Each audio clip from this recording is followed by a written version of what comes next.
Alors il y a du mieux, mais c'est pas encore tout à fait ça.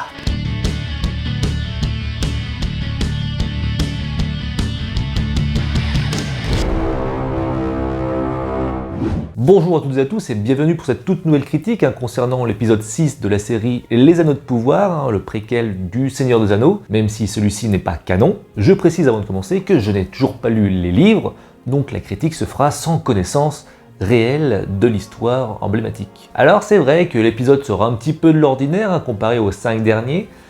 Bon, il y a quand même quelques scènes d'action qui sont pas trop mal filmées, on va y revenir.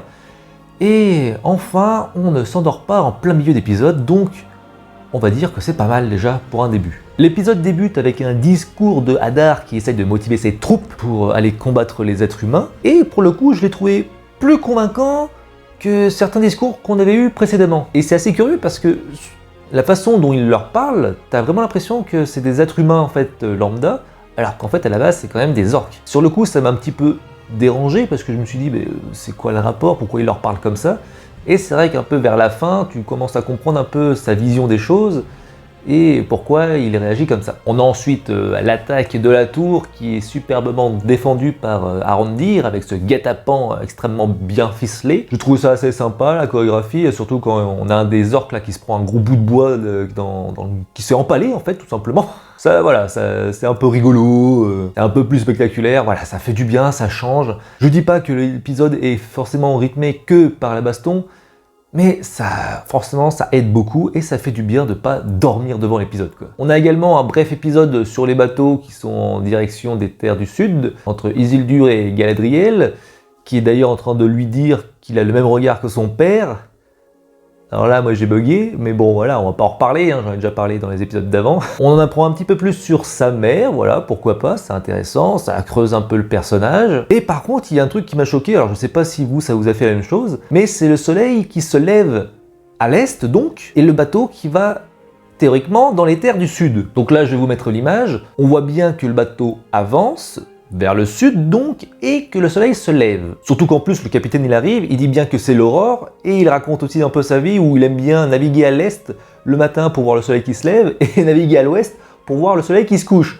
Donc il y a un problème quelque part dans cette scène. Bref, on continue nos mésaventures avec Arondir et les orques qui redescendent la vallée pour aller attaquer le village. Alors là, j'ai pas compris encore. Pour le coup, t'as déjà réussi à survivre à l'assaut de la tour. Dans ce cas-là, barrez-vous quoi. J'ai pas compris l'intérêt de rester pour barricader le village. Tu t'en es sorti cette nuit, profites-en pour te tailler pendant la journée quoi. Le combat entre l'orque assez vénère et puis Arondir était plutôt cool. On voit qu'ils insistent beaucoup sur le sang noir qui lui tombe sur la figure, exprès pour avoir le climax de « Oh, il y a du sang rouge, mais qu'est-ce que c'est? Oh mince, on a tué nos congénères! Malheur !» Mais voilà, c'était bien mené, oh, une bonne idée, bien amenée. Un petit point positif pour l'épisode. D'ailleurs, pendant la journée de préparation de défense au village, Arondir décide d'aller planquer le pommeau de l'épée tout seul, il le précise bien, pour que personne ne sache où elle est cachée et pour que les orques ne la trouvent pas. Jusque-là, ça reste logique. À la fin de la bataille nocturne, on a Hadar qui arrive dans l'auberge où tout le monde s'est réfugié, et on a Théo qui, ne supportant pas de voir les orques tuer ses congénères, décide de montrer où se cache le pommeau de l'épée. Là, il n'y a que moi que ça a choqué qu'il savait où elle était cachée. Alors, sauf erreur de ma part, je n'ai pas vu de scène qui suspectait le fait que Théo avait vérifié et guetté où allait cacher Arondir le pommeau de l'épée. Donc, sans ça, tu comprends pas d'où il sait exactement où se trouve la cachette. Et là, quand tout semble perdu et que tout le monde perd espoir, la cavalerie débarque. Bon, on va en reparler. Je sais même pas par où commencer. Alors c'est vrai que sur les épisodes d'avant, on se plaignait parce que ça avançait pas.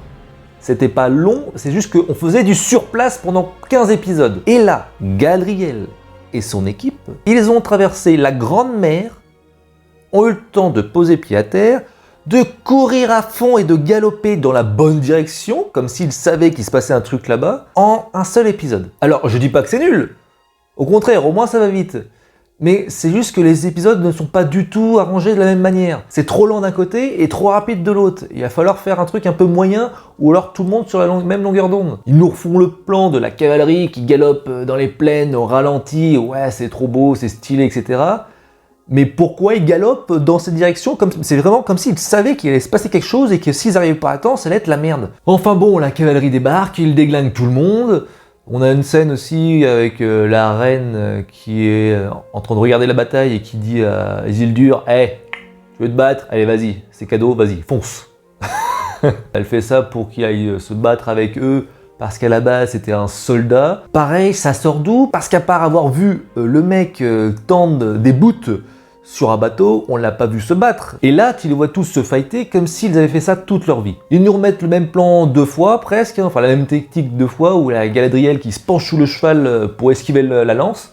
Bon, la première fois, c'est stylé, à peu près, ok, ça passe. Puis la deuxième fois, tu fais, bon, c'est déjà un peu lourd.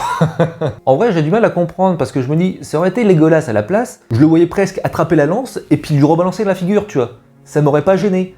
Alors là, on dirait juste que c'est une soldat lambda qui, ok, l'esquive de manière un peu stylée, mais c'est tout, quoi. T'as vraiment pas l'impression que c'est une elfe. Pareil, du coup, quand elle esquive la deuxième fois la lance et quand elle pourchasse Hadar, qui se barre à cheval, hein, tout simplement. Et on a aussi Halbrand qui les voit faire leur course-poursuite, qui décide, lui, alors je sais pas de quelle manière, de quelle façon il a réussi à contourner le truc, mais il arrive en sens inverse, en sens opposé à la course-poursuite de base, pour faire un croche-patte avec la lance au cheval d'Hadar.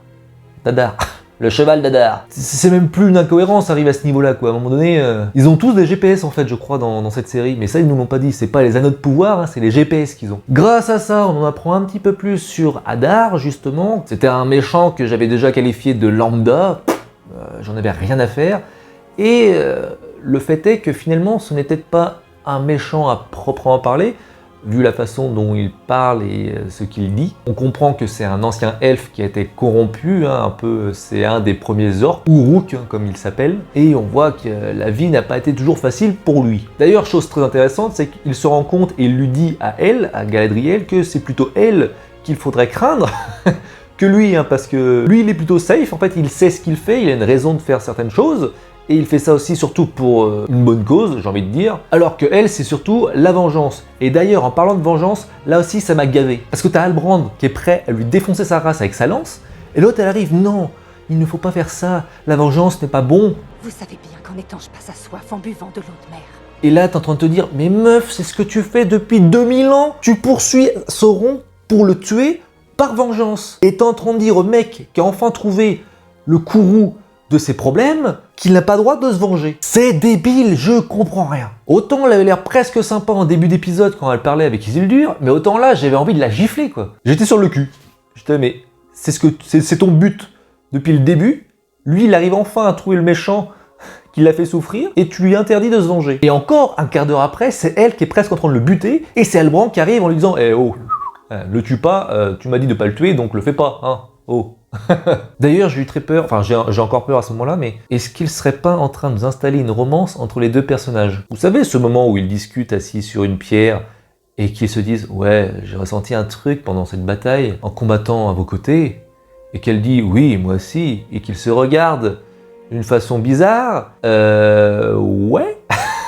Je sais pas si ça me dérangerait de les voir ensemble ou pas. Le truc qui me dérange le plus, en fait, c'est qu'ils ont combattu 5 minutes et que voilà, c'est bon, c'est le coup de foudre. Je sais pas, moi, une bataille vraiment contre le gouffre de Helm où tout le monde est aux portes de la mort, où c'est la merde et qu'ils se font vraiment sauver à la dernière minute. Ok, parce que t'as vraiment cru y passer, tu peux un peu te lâcher émotionnellement, mais là en fait c'est eux qui sont arrivés en sauveur, donc ils ont pas eu le stress de oh, on va crever, il n'y a pas eu d'émotion, ils sont juste battus quoi, c'est tout. Nul. Voilà, qu'est-ce que je te...